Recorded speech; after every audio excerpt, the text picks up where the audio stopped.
Okay, we have a lot of work to do. It's a double portion.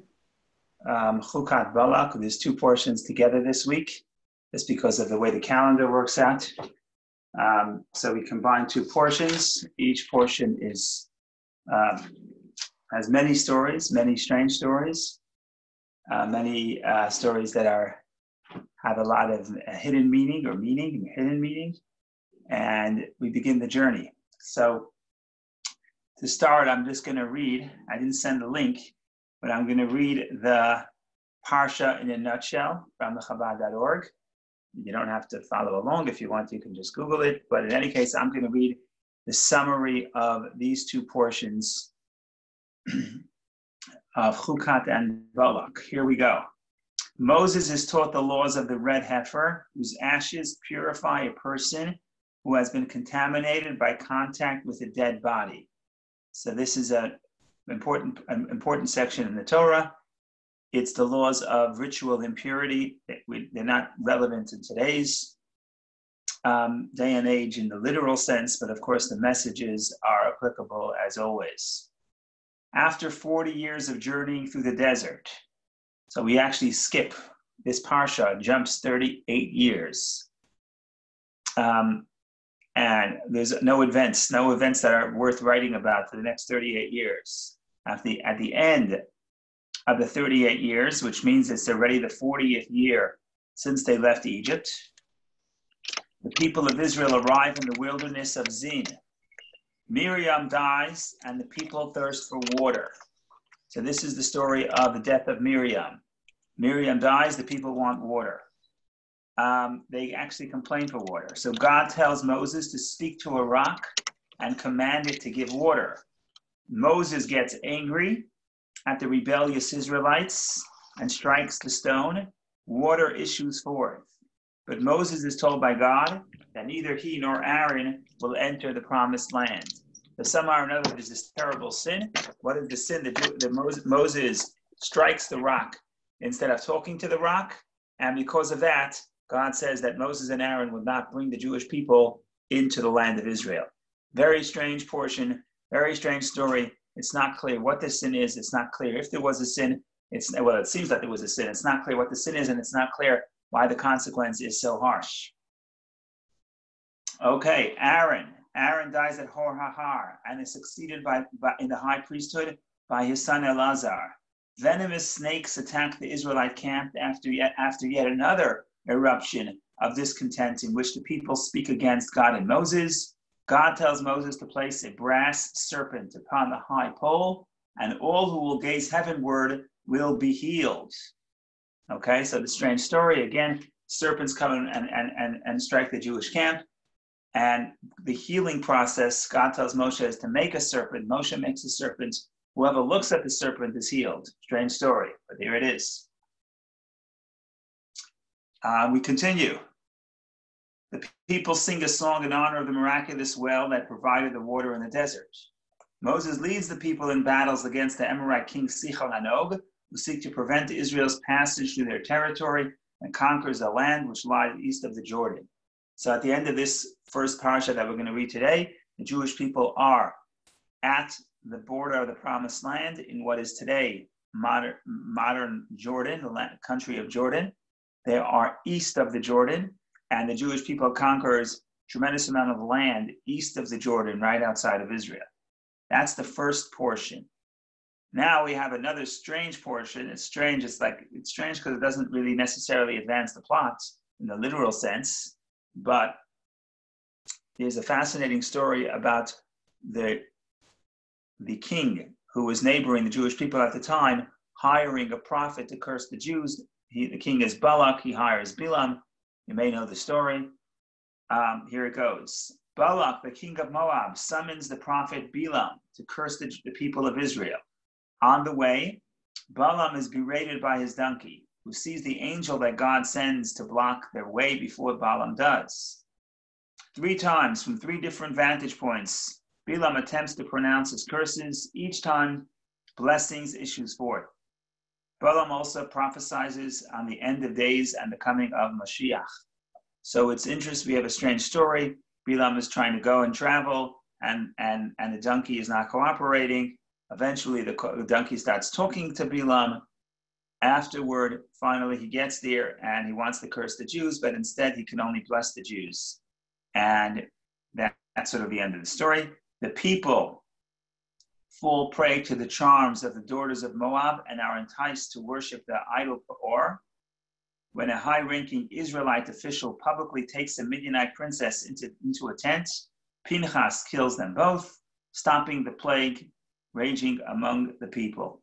And we'll read more about Pinchas and the story and the action next week. But in the meantime, there's a lot to talk about.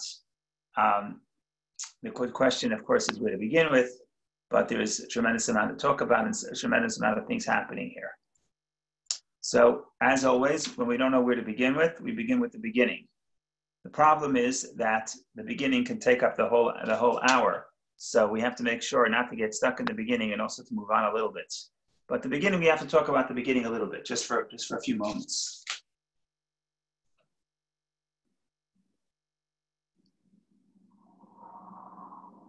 So there's this big story. This big story is the opening story is the law of the red heifer, para aduma, red cow. And in short, the story is as follows. If somebody would want to be ritually pure, why would you want to be ritually pure? Today, you don't have to. Today, none of us are ritually pure. But if somebody wants to be ritually pure because you want to go to the temple, or because you want to eat and partake of the food of the offerings, or you want to go to your Passover Seder, right? In the olden days, the Passover Seder, the main ingredient or one of the main ingredients was the Pesach offering. So you have to go to Jerusalem and bring the offering to God, offer the offering, take the steak, and eat it in your matzah sandwich. But again, to eat the Passover, you have to be ritually pure. So these are the reasons why you would want to be ritually pure. The greatest challenge to ritual purity is coming in contact with a dead body. And there's so many different laws of purity and impurity. We discussed last week, I think it was, last Wednesday, that a sixth of the oral Torah, a sixth of the Mishnah, discusses the laws of purity and impurity. So in the time that the temple stood, the laws of purity and impurity were very relevant in the lives of all the Jewish people living in Israel. So the greatest obstacle to purity is the coming in contact with a dead person or touching somebody who touched a dead person. What's the purity? How do you become pure? And this is why we can't do it. So to become pure, there's an entire process of becoming pure with many details. In short, the main ingredient that you need is a red heifer. You need a red cow that's completely red. They would slaughter the cow. They would burn the cow, take the ashes, mix the ashes with water, and then they would sprinkle from that water on the people who want to become pure. They would sprinkle twice, once on the third day and once on the seventh day. After that, you're ritually pure, and you can enter the temple, and you can partake in the food of the offerings. So it's a very important law if you are living in the times of the temple. Today, we're ritually impure. We don't need to become pure. We can't become pure. We don't have the red heifer. So the practical application is not relevant. But as we will try to demonstrate, the spiritual perspective, the spiritual message of the red heifer is very much relevant. Because when you say that coming in contact with a dead person represents impurity, it means that somehow or another that represents a spiritual challenge. And purity would mean you have to overcome that spiritual challenge. And we too have to overcome the spiritual challenge. We can't do it fully, but to an extent we have to do it. And the way we do it is not by literally offering the red heifer, because we can't do it today, but by internalizing the message of the red heifer. And there's so many different angles. We can literally sit here all day discussing what the business of the red heifer is. I just want to say that in general, all the laws of purity and impurity are classified as a chukah, as a decree, as a mitzvah that has no reason. If the Torah's commandments are divided into three categories. One is mitzvot that have a reason, mishpatim. Then you have mitzvot that are testimonials in nature. They're here to testify about a historic event. like Shabbat, like the holidays and other mitzvot. So those make sense. Again, they're not logical, but they're here. They are logical. In other words, they're here to commemorate a historic event. And then there's a class of commandments in the Torah called chukim, decrees, which they make no sense. That we do it because God told us to do it. Nobody would come up with these laws of purity and impurity if God would not write that in the Torah. Of all the laws, of all the decrees, the decree of the cow, the decree of the red heifer is the biggest decree. That's what the opening statement of the Parsha is. This is the decree of the Torah. So the rabbis point out, it should have said this is the decree of the cow, of the red heifer. But it doesn't say this is the decree of the red heifer. It says this is the decree of the entire Torah, meaning somehow or another, this red heifer, the law of the red heifer, is the quintessential decree. It doesn't make any sense. Yet, even though it doesn't make any sense, many people offer reasons. And that's sort of a paradox. Why are you offering reasons if it doesn't make any sense? And the reason is because we understand that essentially it's something that defies reason. However, we still are obligated to try to learn the lesson and apply it to our life. So that is, and if that's the case, then the lesson two, because the opening phrase is, this is the decree of the Torah, then in some cases, in some sense, what this phrase is telling us is that the lesson of the red heifer is the most important decree, the most important lesson of all the Torah. So this mitzvah somehow captures the essence of the entire Torah. Because again, it doesn't say this is the decree of the cow, it says this is the decree of the Torah. So we want to figure out what, in fact, does the red heifer represent. And once we understand that, we'll understand that it's something so general that in some sense, this is the essence of all of the Torah.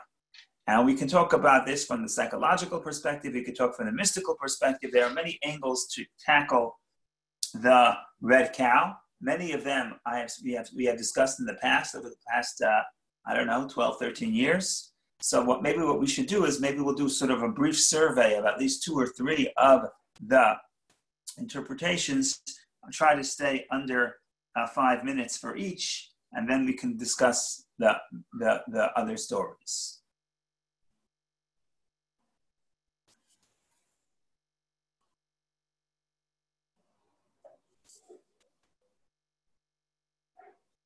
Okay, let's think about, we'll start with the interpretation that is more psychological in nature. So let's think about the terms of purity and impurity as rationally as we can, even though, again, the introduction is that these are mitzvot that defy reason. So even the rabbis who are introducing the reasons, they don't claim to actually, that to say this is the entire reason, maybe this is part of the reason. One more point about the red heifer before we continue is that there's a certain paradox built into the red heifer, and that is that while the waters of the red heifer purify the one who is impure, the priest that prepares the mixture of the red heifer, he becomes impure for a lesser degree of impurity.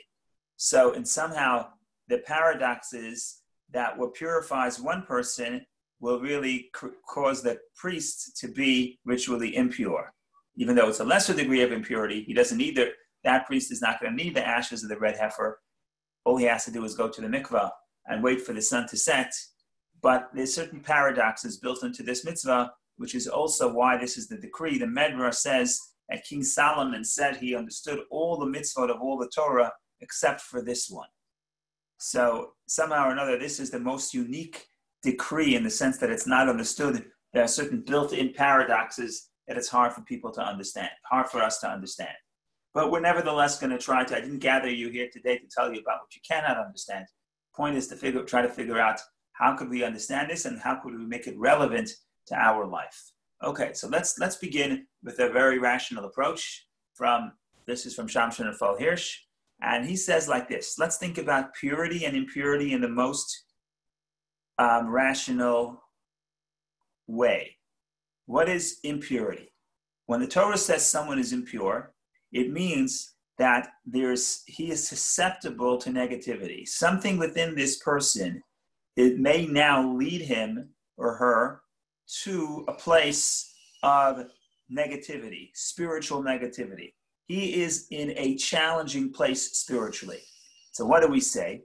We say you're impure. Why do we say you're impure? Not to label the person as impure, but to tell the person that you are, proceed with caution. You're in a dangerous spiritual territory.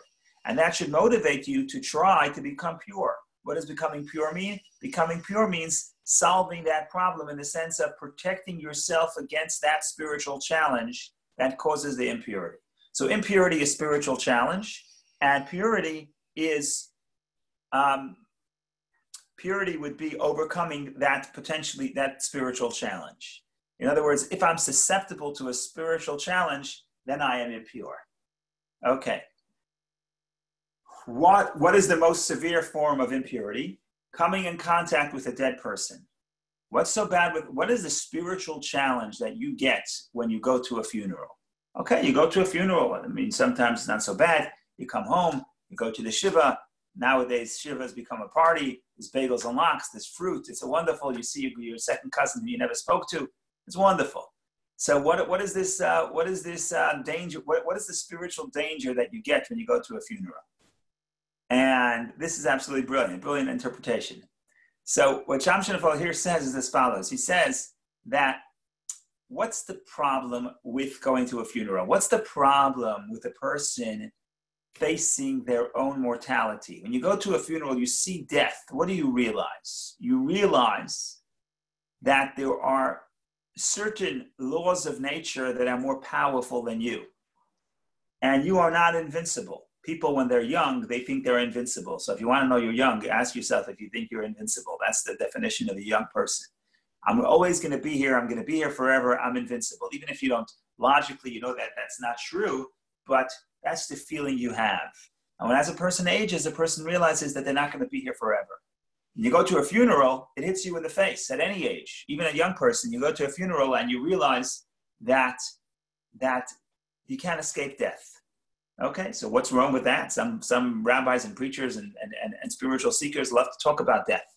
You know, the afterlife, they talk about the afterlife. But Judaism thinks that facing and talking about death is actually puts you in a terribly vulnerable position spiritually. Why is that? What does death tell you? Death tells you that certain natural forces are stronger than you. No matter who you are, eventually you're going to succumb to the natural forces of nature, which in English means death. You're going to succumb to your own mortality. Why is this so dangerous? Because it's dangerous because then when you go home after the funeral, what's the takeaway? The takeaway is you're not as strong as you thought you were. What's the application of that? The application of that is next time when you look at yourself and you have a spiritual challenge, you will consider yourself weaker than you really are. You will think that nature controls you. And we discussed this in the past, that in some sense, the most important message of the Torah is that a person is morally free. A person has the freedom, has the option to make any choice they want, and the person is not controlled by their instincts. I am more powerful than my nature. I am more spiritually. In other words, I'm more powerful than the moral challenge that's within my soul. So I'm more powerful than my natural instinct. And if I don't feel that, if I feel that my natural instinct is more powerful than me, so we should close all the books and go home and dismantle this class and shut down Zoom. Because what's happening here is what's the point of studying and what's the point of trying to become a better person if I am trapped by my demons, if I'm trapped by my negativity, if I'm trapped by my instincts, if I can't overcome my instincts. So the message of Judaism is, make no mistake, you're more powerful than your nature. What's the message of death? What's the message of the funeral? Is that, my friend, I know you think you're powerful, but you're not really powerful. Because eventually death will overtake you. Now, what's the truth? The truth is that, of course, physically, nature is stronger than me. But that's only my body, not my soul. My soul is stronger than the nature. And therefore, when it comes to my inner moral choice, I'm more powerful than my instinct. But the problem is that when I go to the funeral, when I see the mortality of the body, I can extrapolate from that just like my body is nature controls my body, so too nature is stronger than my soul. And that is spiritual impurity, because that is a danger. If you have that perspective consciously or subconsciously, then the next time you have to overcome your instinct, you're not going to be able to do it, and therefore you will be spiritually compromised. And therefore, what do you have to do? You have to become pure. What does becoming pure mean? It means you have to leave that space where you think that you're limited. Okay, what does this got to do with the red heifer?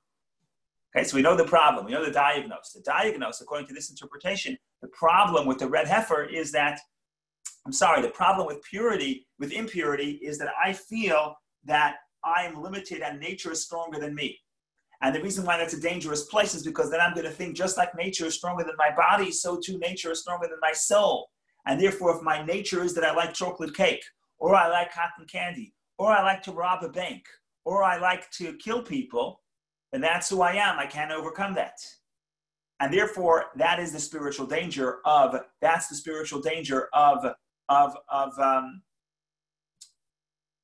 impurity.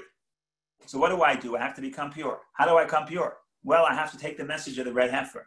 Well, what does the red heifer help me? Well, we have to study. Then we have to start now getting into the details of the red heifer to see what the red heifer does and what the message and what the symbolism of the red heifer is. And then we know how that can cure this problem of thinking that my body, that nature, because my nature is stronger than my body, therefore nature is stronger than my soul. So we're going to re-examine the laws of the red heifer. We're not going to look at every detail, but we'll look at some important details of the red heifer, and we will see how this is trying to cure us of this psychological mistake that we will make when we contemplate and we come in contact with death. So I don't really want to stop here because I didn't bring you here together on this beautiful Wednesday morning to talk about death. We're not talking about impurity. We're actually going to talk about purity. And that's what's happening right now, the purity. So what's the red heifer? We take a beautiful red cow and it's complete. It never had a yoke upon it, never had a burden. It's completely free, right? If you had a cow and you connect it to a yoke to plow your field, it's disqualified. It has to be completely beautiful. It has to be red, and it has to be no burden upon it. By the way, when you say red cow, we're not talking about bright red. Red in the Bible may even mean like a brownish color, but it has to be completely. It cannot have any black hairs even. If you go to the Stanford Nature Center, there's a beautiful red cow. I don't think it's halachically qualified because of all the intricate details, but you see that a red cow is not such a fanciful idea. You can get a red cow. In any case, what are we taking here? We're taking a red cow. What's the symbolism of red? What is red? What do you think of when you think of red? So red is the color of blood, the color of life, the color of passion. So we're taking a cow, animalistic life, and we want the greatest, most powerful expression of physical life and physical strength and physical freedom, the energy that cannot be channeled, right? Once you channel the energy, once you try to put on a yoke, the animal is disqualified. We need a symbol that is completely sort of physical. The most powerful manifestation of physical strength that we can find is the red cow. What do we do with the red cow? The red cow, I feel bad for the red cow, but in certain sense, it becomes ashes. What do you mean? You slaughter it, you burn it, it becomes ashes. What do you see? What do you see? This is the story of death. You have life. A person in their lifetime feels so powerful and so full of life and so free. And the opposite of that is ashes. Ashes is the opposite of death to the extent that earth is not alive, but earth could produce life. You can grow things from the earth. Ash, you can't even grow anything with ash. So this is the opposite. You're basically showing how the animal itself that was the symbol of life ultimately is going to get burnt up and disappear and become the opposite of life. That's only half of the ingredient. Just the ashes of the red heifer do not purify. In fact, the ashes of the red heifer represent the death. What do you do with what do you then do with the ashes? So then you need the second most important ingredient, or I'm not going to say the second most important, the other important ingredient, and that's the living water. Living water means water that comes from a stream, not from your sink, not from the rain, not from the sea. That's to come from a stream. In other words, a stream coming right out of the earth. It's called Mayim Chayim, living waters. And you mix the ashes with the water. And when you do so, that mixture is the purifying mixture. What do you tell yourself? What does the water represent? If the ashes of the cow represent the body, the mayim chayim, the living waters. Remember, ash does not give any life. Water is the stuff of life. And you're mixing the two together in one mixture. And you're sprinkling that on the person. And that's the purifying mixture. What are you telling the person? We're saying, yes, you have a body. Your body nature is stronger than your body. Maybe you're as beautiful as the red cow, but eventually you're going to turn into ashes. In other words, eventually the physical life is going to succumb to the forces of nature. However, that's only part of you. That's only the physical aspect. But then you have the spiritual aspect. What's the spiritual aspect? The spiritual aspect is the living waters that are transcendent. Your soul lives on. Your soul is immortal. And if your soul is immortal, nature is then not stronger than nature is not stronger than your soul. And if nature is not stronger than your soul, then when you go home and you have to battle your own instincts, you say, my soul is stronger than my instincts. But you can say, what do you mean my body is immortal? My body is mortal. My body will succumb to nature. Yeah, that's the body. That's the red cow. But in addition to the red cow, you're not a red cow. You're not ashes. You're a combination of the ashes and the water. And when you understand yourself as a combination of the ashes of the water, you understand that while certain parts of me will succumb to nature, that's my body, but my soul is more powerful than nature. It transcends, it lives on, and therefore the ramification is in my own life, I am stronger than my instinct. And now you understand why this is the most important principle of the Torah, because this is addressing the key point of the Torah. The key point of the Torah, without which all of the Torah cannot play out, is that a person has moral freedom. A person is able to overcome their instincts and create and do them and make the right moral choice. So this is the general interpretation of Shamshin and Falirsh. Through this, he explains many, many beautiful aspects of the details. I don't really want to just to address one, which I haven't addressed in the past, is the idea that you sprinkle this mixture on Tuesday and on the third day and the seventh day. Why the third day and the seventh day? Why is not only the seventh day, or only the third day, or only the first day? What's the idea of third day and seventh day? So when you think of the third day and the seventh day, what do you think of? You think of the 7 days of creation, 3 and 7. What's the third day? The third day is when earth was created. What's the seventh day? The seventh day is the holy day of Shabbat, when nothing physical was created, but we connect to our spiritual side. We realize how the world is created by God, and we realize that there's a soul within the earth and a soul within person. So what do? We say here, a person is not a third day and a person is not a seventh day. The third day represents the earth. A person has both the third day within himself or herself and both Shabbat. A person has both the physical and the spiritual. And while if I was only Tuesday, I would then succumb to my nature, which ultimately is limited by nature, and nature can overpower me. But that's only if I was only Tuesday. But because we sprinkle the water on Tuesday and on Shabbat, that highlights that brings the person to realization that he's not just the Tuesday, he's not just earth. He is earth, but he also has the soul, which is Shabbat. Then he realizes the truth that maybe my physical existence is mortal. Maybe nature is stronger than my physical existence, but nature is not stronger than my soul, and therefore my soul is stronger than my instincts. If you don't have this, if you don't understand this, you won't be able to achieve what the Torah wants you to achieve in this earth. So that's one point. I'm sorry I went a little over. I wanted to do it in 5 minutes. It turned out to be 15 minutes, but I've seen worse. I've seen rabbis who wanted to talk for 5 minutes, and they spoke for an hour. So I don't feel that guilty. If anybody wants to ask any questions or make any comments on this interpretation, please go ahead. Otherwise, we will continue. I know for another 1 or 2 interpretations about the Red Heifer, and then we'll see maybe indeed we can continue on to other stories. I'll be honest, make a confession. I'm trying to buy time. I don't want to get to the next story, which is Moshe hitting the rock, because nobody has any idea what's going on here. So I'm going to try to buy as much time as I can. I'm only half kidding. We'll discuss the rock a little bit.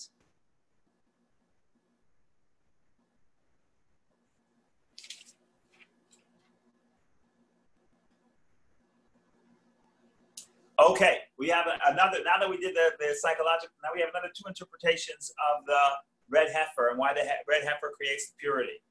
I'm going to try to do these a little quicker. Try, no promises. We'll make an effort.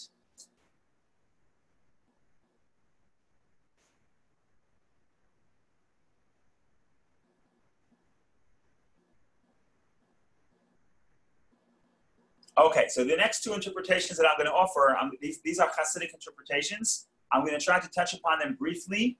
And if we come back tomorrow on Friday at 10 o'clock, we study the Hasidic discourse. Hopefully we'll elaborate on these, unless there's something else that comes up. So maybe I'll just put out the kernel of the idea now, and then we will elaborate upon it tomorrow, God willing.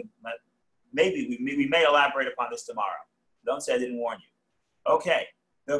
Somehow or another, again, the premise is that the opening phrase of the story of the Red Heifer is Zot Chukat Torah. This is the decree of the Torah. Something about this story of the Red Heifer is very general for the entire Torah. So the Kabbalistic interpretation is every mitzvah is in some sense like the red cow. And the mitzvah of the red cow captures the energy of the entire Torah. What do I mean?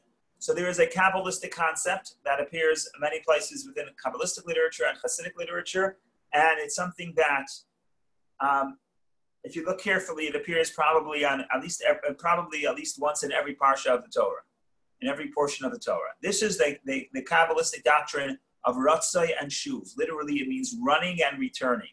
What does it mean to run and return? Running and returning describes, it's a verse from the prophets. It's the prophet Yecheskel, Ezekiel. In his prophecy, he sees the divine chariot, and whatever that means, the angels. And so it's a very Kabbalistic image that appears in the prophets in the book of Yecheskel. We read it on the Haftorah of the first day of Shavuot. And within that Haftorah, he says as follows. He says, V'hachayot, the beasts, meaning the angels, Ratzov Ashov, they run and they return. But the Kabbalah reads that verse to be not only chayot as in animals and in the beasts, but chayot as in chayut, as in life, energy. All energy within the universe runs and returns. What does it mean? It means that when God creates every creation, there is a certain energy that's separated from God and comes into the creation. But that energy needs to be recharged. It's like your cell phone. After a while, the battery needs to be recharged. So the way the energy recharges, it runs. It has a yearning to come back to its source, to reconnect to its source. And then it goes up. And then when it gets really close to its source, it's too intense. So it comes back down into this world. So there's a pulse within creation. The energy is constantly running and returning. Running means trying to go back to its source. And Shuv is returning, trying to come back here. And within the human being, there's the same idea. The soul, on one hand, yearns to come close to God, to escape the body and become close to God. On the other hand, the soul yearns to return. Return means it knows that God wants it to be on this planet. And therefore, God wants it to do mitzvah, to do good deeds in this physical earth. And therefore, while the soul itself has a desire to run, to cleave, to escape, to transcend, it also has another feeling that God wants it to be down here, and it returns. And if you look through the Torah, you see that some people who are very spiritual, they have a sin. What's the sin? The sin is they run, they don't want to return. All they want to do is escape the world. They don't want to return and come back into this world. You see this with the story, the episode of the children of Aaron. The children of Aaron run into the temple and they die. Chassidus explains that they don't want to live in this world. They didn't want to marry. They didn't want to have children. They wanted to transcend physical life. They had the ratzon, they had the running, but they didn't have the returning. They weren't able to apply that intensity down here in this world. We also talked about it 2 weeks ago. We didn't use this phrase, but that's the story of the spies. What's the story of the spies? The great leaders of the Jews who did not want to go into the land of Israel. Why didn't they want to go into the land of Israel? So from the Kabbalistic perspective, the reason is because in the desert, you could sit and yearn and connect to God and just be spiritual. When you go to Israel, you actually have to return. You have to apply that inspiration to the physical world. That's something they didn't want to do, because a spiritual person feels more comfortable in heaven than on earth. But the truth is, if you're just in heaven or just in earth, you're out of touch. What God wants, what you need, is the ratzo and the shuv, the running and returning. You have to have a yearning for spirituality, and then you have to direct that yearning not upward but downward to draw the spirituality down into your physical world. And we can talk about it all day because this is a very important concept. Says the Kabbalah, the red heifer captures these opposing energies of running and returning. And therefore, if you want to be pure, you need to have the water of the red heifer, the water and the ashes, the mixture sprayed upon you, because that's a way of internalizing the message that being on earth is problematic and being in heaven is problematic. And what you need is to be a foot in both worlds, that tension between running to the spiritual and then applying that energy back into the physical. Every day, you start your day, you say Shema, you say Modani, you make a prayer, you study Torah, that's running. You're trying to become more spiritual. But then if you just remain spiritual, you miss the point. You have to apply that to the real world, go out to the world, whatever that means for you, and affect it and bring it down into physical life. Okay, what does this have anything to do with the red heifer? So the Kabbalah explains, Chassidus elaborates upon it. We have two ingredients. They're opposing ingredients, fire and water. Ashes, which means you applied fire, and you get water. Fire and water are opposites. Are they opposites? Well, fire surges upward. That's why in the Bible, the metaphor for a soul is the candle. Fire represents something, one tangible thing that we see that defies gravity, right? In the physical world, without the help of a telescope, what do we see? All we see is everything is being pulled down. And the only thing that we can see with our own eyes, besides for we can't see the helium. We see the balloon, but we don't see the helium. A substance that we see that defies gravity is fire. Fire surges upward. And that represents the soul and the yearning of the soul to go up. And what is water? Water falls down. Water is subject to gravity. And water also brings physical life. And what are we saying? You want to be pure? You want to be pure, you have to mix the fire and the water. And that's the whole purpose of the Torah. You need the yearning for the spiritual to be mixed with the idea that you channel that yearning for the spiritual to do good in this physical world. And when you have both those elements together, that's when you get the purity of the red heifer. That is the second point, the second interpretation of the red heifer. And okay, I think that's enough for the second interpretation. If anybody wants to make any comments or questions or jokes or stand-up comedy or anything else, go ahead. Otherwise, we continue. Where's the original reference for the Ratzu V'Shov? Well, I've seen it in the Chabad literature. Rabbi Shneur Zalman L'Chutei Torah, the founder of Chabad in his book L'Chutei Torah, but I am sure that it's alluded to earlier. And where? I'm sorry. The phrase "Ratzav V'Shuv" is from. I'm sorry. I thought you meant I thought you asked about who says that it's connected to the red heifer. The actual phrase "Hachayat Ratzav V'Shuv" comes from the prophet Ezekiel, Yecheskel in his image of the chariot. There's where he says "Hachayat Ratzav V'Shuv." Literally, the beasts, meaning the angels, run and return. But the Kabbalah expands that idea to mean that it's actually all of life, all of energy runs and returns. Chapter 1, Yecheskel, thank God for Google. Yecheskel, chapter 1, is the vision of Yecheskel, which is called the vision of the chariots.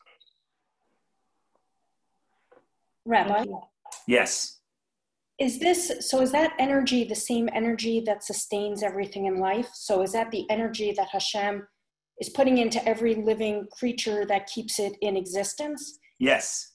And then the follow-up question is then that desire to run and return, isn't that really being maintained by Hashem himself? So when a person is in this world, it's because Hashem's giving it the power to stay in the world. And when correct. It desire to return, it's because Hashem's... The short answer is for all of creation, that's correct.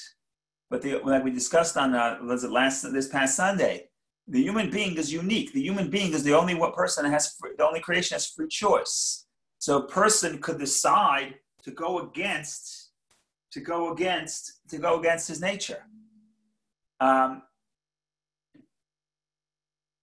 already stepping beyond my expertise, but I don't know that animals commit suicide. I don't know. Maybe they do, maybe they don't. In other words, every living thing wants to exist, wants to survive. A human being can get to a point and he says, you know what, I don't want to live anymore. I don't want to return. I want to go back to my source. It can come from a good place, from a bad place, right? Human being has choice. Choice means I can go against the natural order, because the natural order is a tension. Remember, running and returning are not just two different aspects. They are opposing feelings. They're opposing drives. Part of me wants to escape, and part of me wants to actually be in the world and enjoy it and apply myself to this world. So there's a built-in tension. And of course, people who are more spiritual are actually not doing themselves any favors. They're more aware of this tension within themselves. And the tension can cause pain. The Hasidim say a story, okay? They say, I don't know, it's a joke. I'm going to say it's not a joke. You open up Rabbi Shneur Zalman's book, the Likkutei Torah, and almost every week he asks the same question. He says, we have to understand, why did this soul come down into this world? Soul, when it was in heaven, was in a lofty existence. It was connected to God. It was close to its source. It was lived happily ever after. And then when it comes into this world, it lives in a very difficult, challenging place. And then you have 10, 20 pages. And the answer is always, because eventually you get to the answer, because you have to return and do God's will on this earth. Fine. What happens next week? Next week you open up the book. Next Parsha. We have to understand the big question. Why did the soul come down into this earth? And you know what? You have a different 20 pages, another explanation. And then you say, okay, the answer is you have to do God's will. And then you come with third week and say, wow, there's a major question. What's our question? Why did the soul come down into this earth? And after a while, you're like, didn't we ask this question last week? Why is Rabbi Shneur Zalman keep asking the same question of why the soul comes down into this earth? And he's struggling. And what the Hasidim answer is, because if you're a spiritual person, the answer from last week didn't help you. Because every day when you wake up in the morning, you feel the pain. You say, what am I doing here? I belong in heaven. And then you have to speak to yourself and meditate and say, yeah, I know I want to be in heaven, but there's some reason why I'm here. So let's apply myself to life on this earth and make this world a better place. But the more spiritual you are, the more you sense that tension within yourself. And the more the question bothers you.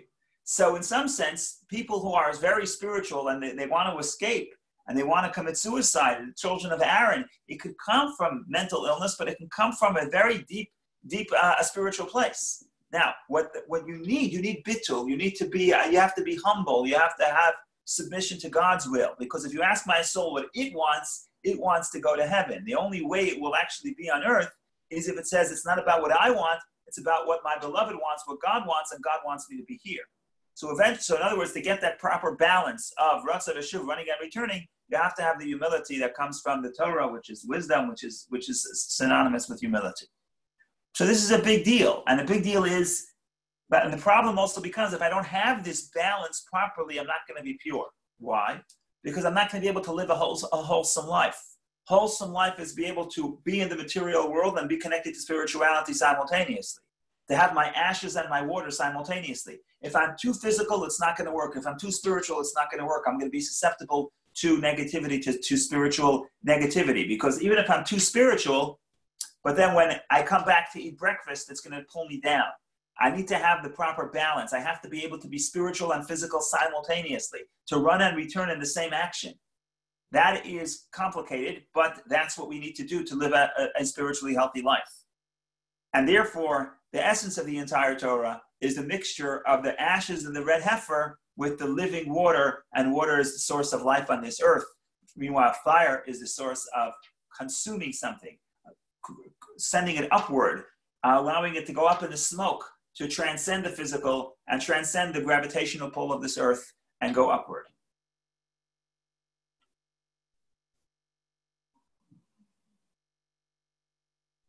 Okay, now, unfortunately, we're going to get to the part that I didn't want to talk about. And the reason why I don't want to talk about it is because no one knows what to do with this. We'll start with the facts. The facts are very straightforward, but the sin is elusive. Nobody knows what's happening here. So if you were inspired enough so far, I suggest you close the phone call, close the Zoom, have a good day. Staying here the next 15 minutes may just confuse you. It may just confuse you. So if you're staying here on your own risk, don't blame me. Don't come to me and say the rabbi just made more questions than answers. I'm warning you now in advance that if you're going to stay here now, the next 15 minutes, it's on you. It's on your own risk. Okay, let's find the English translation of the Torah. Let's read the story of the hitting of the waters. Mei Meriva, waters of strife. Hopefully my computer won't work and I won't have to teach it. No, I'm kidding.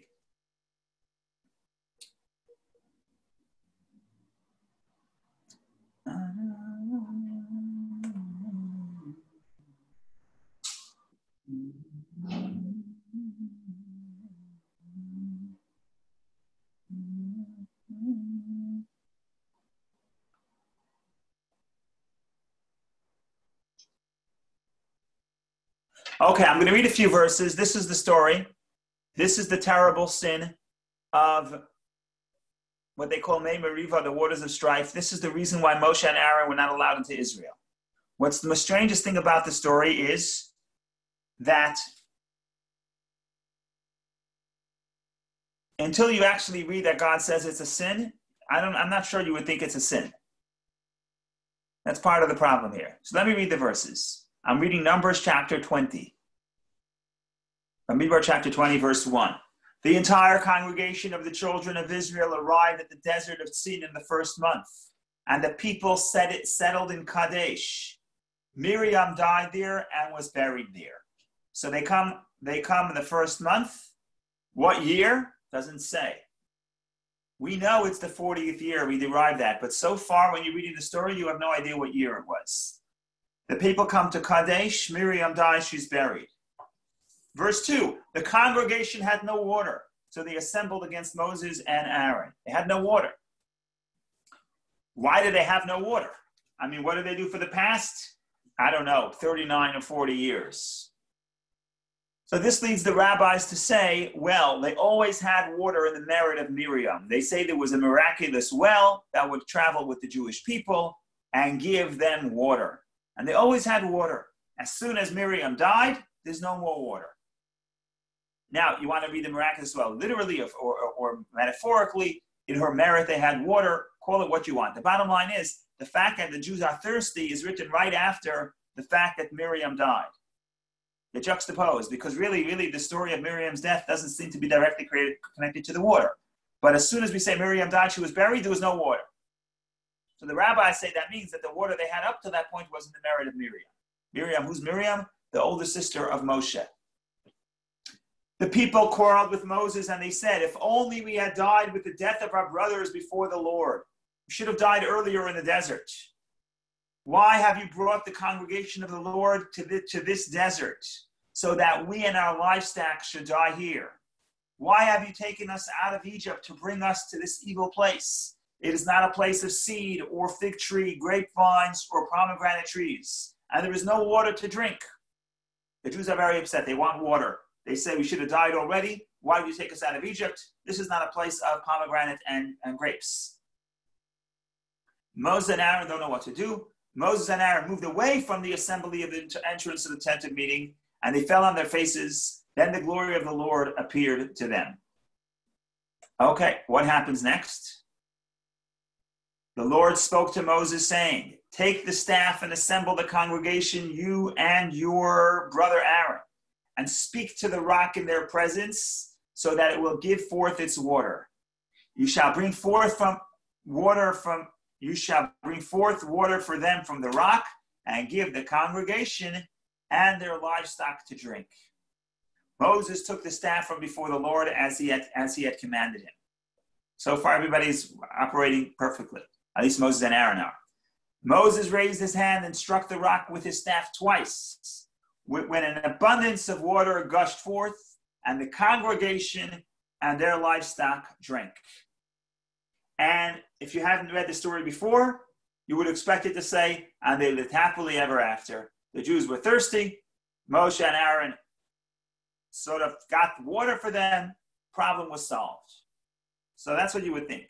But then comes the most strange verse 12 and 13. Verse 12, the Lord said to Moses and Aaron, since you did not have faith in me to sanctify me in the eyes of the children of Israel, therefore you shall not bring this assembly to the land which I have given them. Whoa. The Jewish people, Moshe and Aaron did not sanctify God in the eyes of the Jewish people. That's the crime. And the punishment is so severe. This is the reason why Moses and Aaron would not bring the Jewish people into the land of Israel. Rather, they would die in the desert. And the verse continues, these are the waters of dispute, Mei Meriva, waters of strife, where the children of Israel contended with the Lord, and he was sanctified through them, and nobody has any idea what just happened.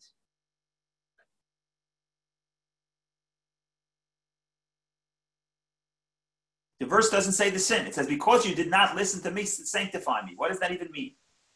So there are many, many, many, many, many interpretations of what the sin is. And you know why there's so many interpretations? Because if one was so good, it would be convincing, everybody would buy into it. So the fact that there are many interpretations does not help us. It just means that it's more difficult to understand, not less difficult.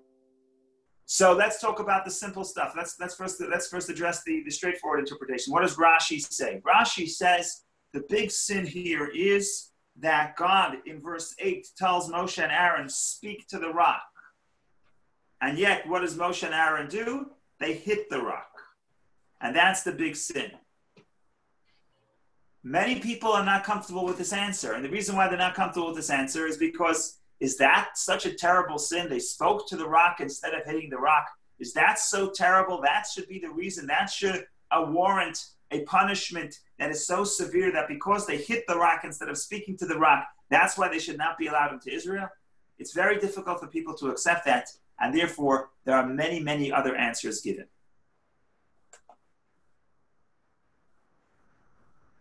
What are some of the other answers given? So one famous answer is Maimonides. Maimonides says, the problem with Moshe and Aaron was not that they hit the rock instead of speaking to the rock. That's not necessarily the problem. The problem is that the key phrase, according to Maimonides, is in verse 10. Moses and Aaron assembled the congregation in front of the rock, and he said to them, now listen, you rebels. Can we draw water for you from this rock? Moshe calls the Jewish people rebels, which means Moshe is angry at the people. He thinks they're rebelling against God. And therefore, the verse continues, Moses raised his hand and struck the rock with his staff twice. Why twice? Twice represents he's so angry, he hits it once, twice. He's so angry at the rock, he hits it twice. Says Maimonides, the sin is not that he hit the rock instead of speaking to the rock. The sin is that he was angered. And the anger means you can't be a leader if you're angry, and that's the sin. And that's why Moshe is not allowed into the land of Israel. That's Maimonides.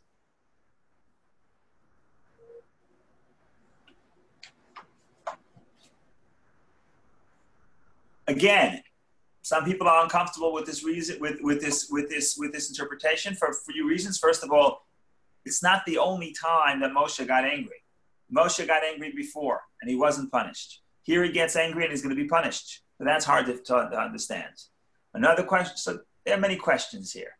So I'm going to give another interpretation. The other interpretation is the interpretation of Abarbanel. Abarbanel says as follows. He says that really this is a cover-up. Moshe and Aaron were not punished because they went into Israel, because they hit the rock. That's not the case, even though the Torah says it, but it's not the truth. What does he mean? He says Moshe was punished because of a different story, because he agreed to send the spies. And that later caused the debacle that the people, the entire generation stayed in the desert for 40 years when the spies came back. And why was Aaron punished? Not because not because he was with Moshe when Moshe hit the rock, which Aaron really did nothing. It's even harder to understand why was Aaron punished. So the Abarbanel says, no, Aaron was punished not because of that. Aaron was punished because of a different story altogether. Aaron was punished because of the story of the golden calf. Who made the golden calf? It was Aaron. That's why Aaron was punished. So why does the Torah not say that Moshe was punished because he sent the spies and Aaron was punished because he made the golden calf? By the way, Moshe himself in the book of Deuteronomy, in the middle of talking about the story of the spies, says, oh, God was also angry at me because of you when he promised that I'm not either going to go into the land of Israel. So Moshe talks about his non-entrance into Israel in the context of the story of the spies, which is proof for Abarbanel. But in any case, so what does Abarbanel say? Why is the Torah saying that the reason why they're not going into Israel is because they hit the rock instead of speaking to the rock, if the real reason is the sin of the spies and the sin of the golden calf? And the Abarbanel comes up with a very creative answer. Abarbanel says God is trying to protect the dignity of Moshe and Aaron. So he doesn't really talk about their real sin. Instead, he talks about a sin that's very, very small, and they would not be punished for the second small sin. But God doesn't want to mention again that Moshe and Aaron had a bigger sin. So he says, you know what, you'll be punished for the smaller sin, so people should talk about the smaller sin. In other words, it's a distraction. It's a distraction to cover up the real sin. That's what that Barbanel says. Now, it's a very far-fetched interpretation. But what do you see here? You see here that people, the commentators, are having a very difficult time accepting that hitting the rock instead of speaking to the rock is actually the cause of Moshe and Aaron not going into the land of Israel. Because it seems like the sin is too small and the consequence is too great.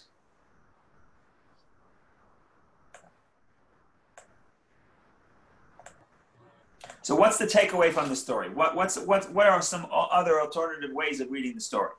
What makes this story even more strange is that 40 years earlier, a very similar story happens. When the Jewish people leave Egypt, even before they get to Sinai, there's a similar story. And in that story, God tells Moshe, the people camped, and there's no water, and the people cry to God. And what does God say? God tells Moshe and Aaron, go, take your staff and hit the rock. And Moshe and Aaron hit the rock, and water emerges. So 40 years earlier, hitting the rock is perfectly fine. 40 years later, hitting the rock is problematic. It's not a problematic. It's a terrible sin that does not allow Moshe and Aaron to go into the land of Israel, which is very difficult to understand. What is happening with the story of the hitting of the rock? So therefore, there are other interpretations that say something to the effect as follows. They say, in the beginning of Moshe's journey as a leader, Moshe is allowed to hit the rock, but not at the end of the journey. 40 years later, you cannot hit the rock. What does this mean? What does hitting the rock represent? Hitting the rock represents that you have to break the rock, or you have to break nature to get what you want. Hitting the rock is like screaming at a child, or being firm and saying you have to do it because I am telling you to do this, right? Some people, I'm sure your parents told you, you asked them, why do I have to do it? And they say, because I said so. Is that a good way to educate a child? Because I said so? Oh, this is a good question. Because I said so, is that a good way to educate a child? The answer, of course, is it depends. If the child is 4 years old and they say, why do I have to do this? And you start giving them a lecture every time they ask, why do I have to do it? You're not helping your child. The child has to know that you have to do it because you have to do it. And you say, because I said so was a legitimate answer. But as the child matures, you have to explain to the child why they have to do so. And they have to do it out of their own identification with that which has to be done. They have to see, they have to want to do it. Now, teenager too, should you tell your teenager, because I said so? I don't know. It depends if he or she is 13 or 17 or 18. As the child gets older, you can't go back to, I am telling you, I'm superimposing upon you what you have to do. And some of the commentaries explain that when you talk about hitting the rock, it means imposing your view as an educator, as a leader. Speaking to the rock, it's a miracle. They speak to the rock and the rock gives forth the water. But the metaphor, what God is really telling Moshe, is you have to communicate with the people. Don't get upset at them. The child doesn't want to do something. So the parent is upset and says, you have to do it because I told you so. When God says speak to the rock means don't get upset at the rejection of the people not willing to accept what Moshe and Aaron are saying. You have to speak. You have to communicate. You have to find a way to get the person you're talking to identify with your values, especially at the end of the 40th year when the people are already spiritually mature.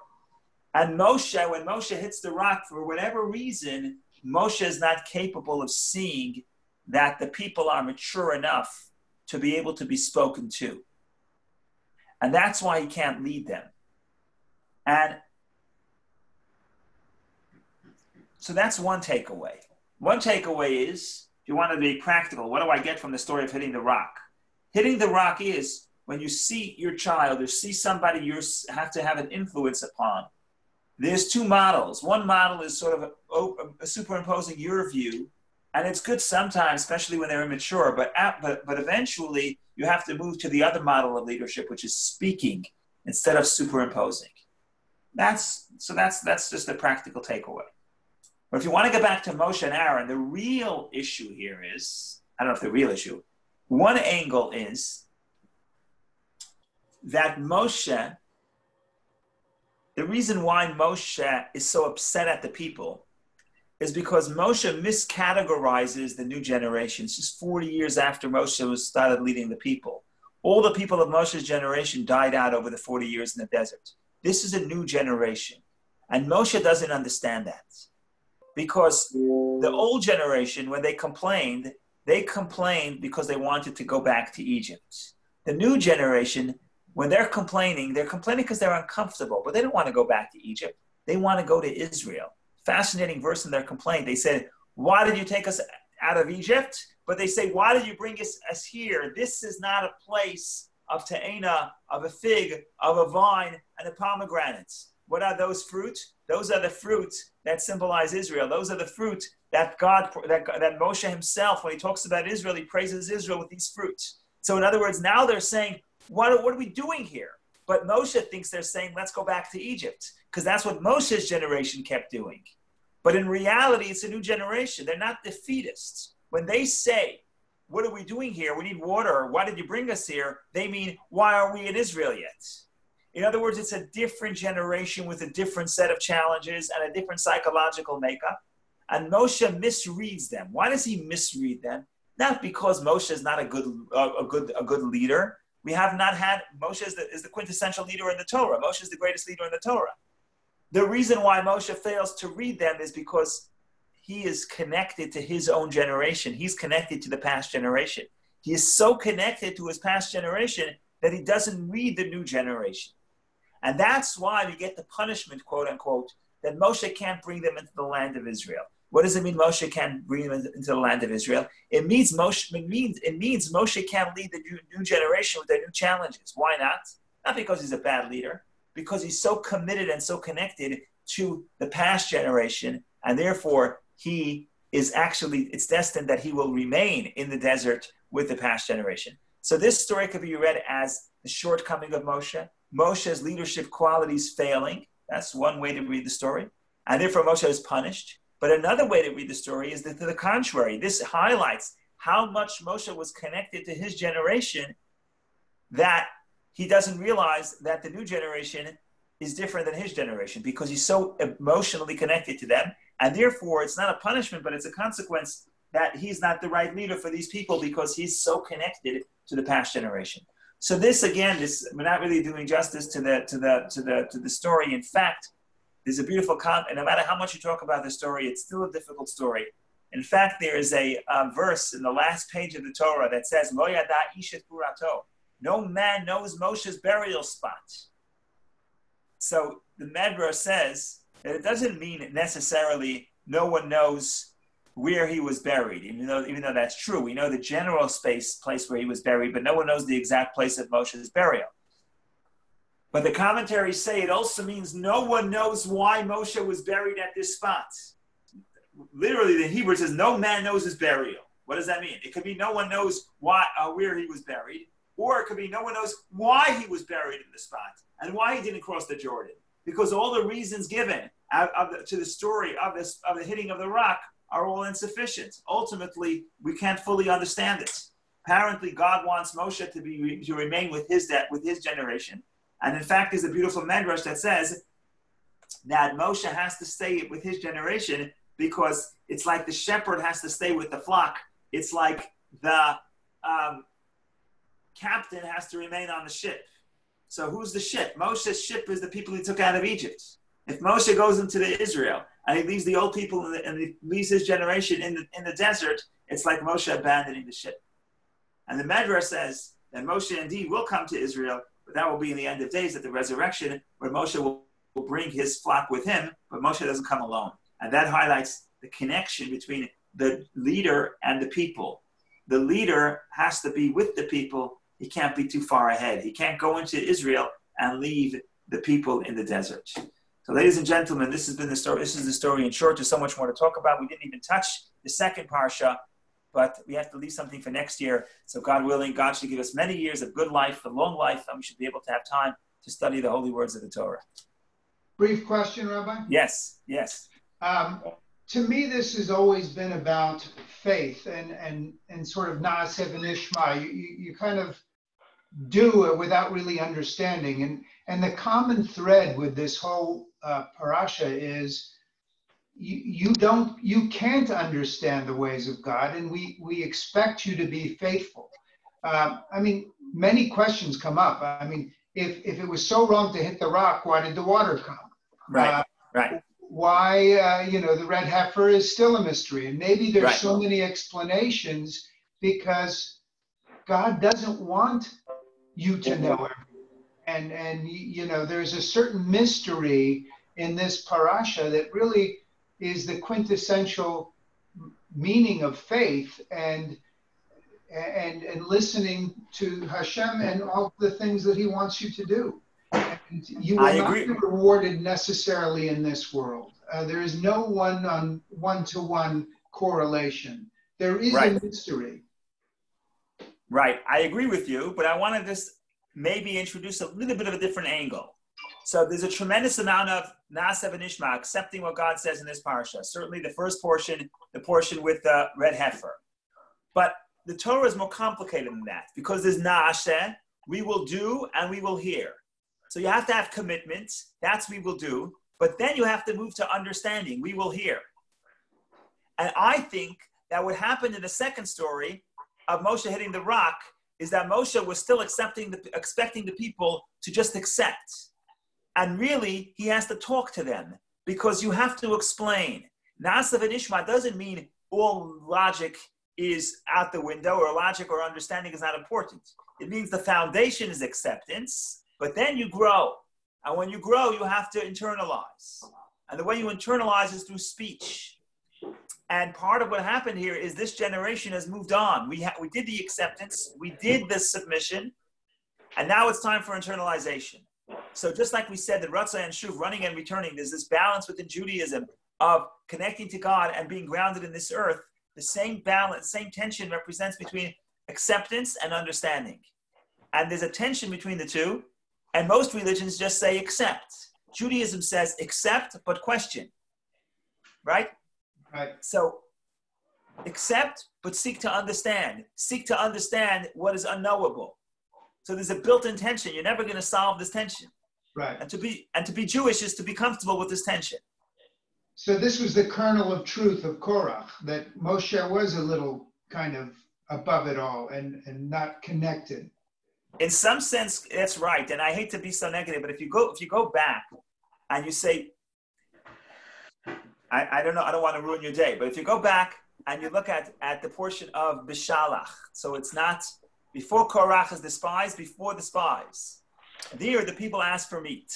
And what does Moshe say? What's Moshe's response? Moshe says, take my soul, take away. I don't have any meat to give to these people. And if you do this to me, tells God, if you make me be the leader, Hargei Nara, kill me, and let me not see the evil that will befall me. In other words, Moshe wants to die. He says, I can't do it. And from that point on, in every story, you see that in some sense, Moshe is not able to connect to the people in the same way as he was able to. That's with the spies, with Korach, with the death of Miriam. And in some sense, what's happening here is Moshe is very good for the challenges, the earlier challenges, but when it gets to the point where the people are more mature and you have to speak to them and you have to get them to want to do something, Moshe is not that good at that. Why not? Because what is Moshe's job? Moshe is the conduit, the person who brings the Torah. Moshe Kabbalistically is top down. Moshe is top down. Joshua is bottom up. Joshua is grassroots. Joshua is able to inspire the people when there is no miracles that are coming from heaven. So Moshe, in the language of the Kabbalah, Moshe's job is to bring the wisdom down and to bring the revelation down into this earth. He can create the flow downward. But to get the people to understand and internalize and elevate themselves, that's not really Moshe's skill set.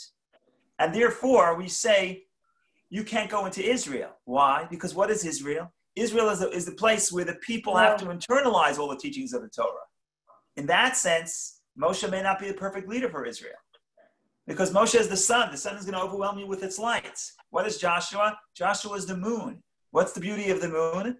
The beauty of the moon is that it lets you see the stars. It lets the stars shine. It lets the individual Jewish people shine because they're not overwhelmed with the flow coming down from Moshe. So we need Moshe, but then there's a time where we say we need the people to internalize and to inspire themselves. It has to come from them. They have to understand it. You can't just superimpose it from above. And Moshe is not necessarily the perfect leader for that. So it's the balance between revelation, receiving from above, and then internalizing that revelation and elevating oneself. The balance between submission and understanding. Submission is just acceptance, and understanding is that you identify with what you're doing. You understand it. It makes sense to you. But they're two opposing skills, and there's a tension between the two, and that tension is part of the running and returning. It's part of the submitting. I don't care, but I don't care if I understand it.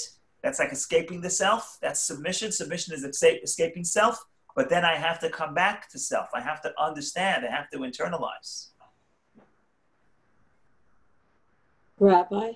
Yes. So then the question for me is why God didn't choose a leader who had both sets of qualities? Why choose a leader who only had one set of qualities? And I liked your developmental comparison. You know, it does remind me of like the teenagers are in the car and they're in the back fighting, and the parent says, I'm going to just stop the car, you know. Right. You're going to ruin it. But why not choose a leader who could have the qualities of both? I don't know if it's possible. I don't know if it's possible. There's a time for everything. We all have, there's certain people who are, you have, in the time of Moshe, what is Moshe doing? Moshe is creating this tremendous breakthrough. He's drawing down the holiness of the Torah, the word of God, into this earth. That's what he needs to do. At that time, that's the only thing that has to be done. It's like when your child is 4, you can't sit them and read textbooks and explain to them why they have to do what they have to do, right? There has to be a way of listen, understand, practice, accept.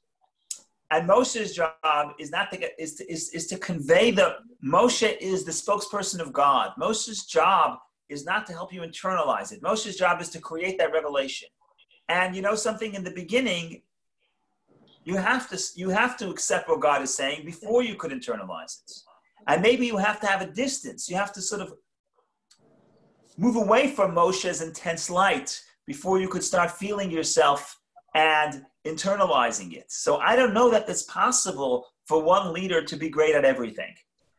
In some sense, the greater the leader is, the less he is capable of doing the second step. Right? The Gemara says, the Talmud says that Moshe is like the sun and Joshua is like the moon. So you say, wow, that's putting down to Joshua. You're putting down Joshua. But the truth of the matter is, what we're saying is that the sun, by its very nature, has a certain restriction. And the certain restriction is that everybody is so overwhelmed by the light of Moshe that they're not forced to create their own inspiration. Right? The stars are like the individual Jews. When you have a very charismatic leader, you don't rely on yourself for inspiration. Once the sun sets and now it's dark, now there's no more sun. So what does that do? Now you have to create some light. It's maybe a little bit of light, just a dot in the sky, but it's your own. And that's what Joshua represents. There's much less light, but we earn it and we create it. And Moshe, you can't both be the sun and make space for the stars at the same time. You can't do it. Gotcha. Thank you. So, Rabbi, yes.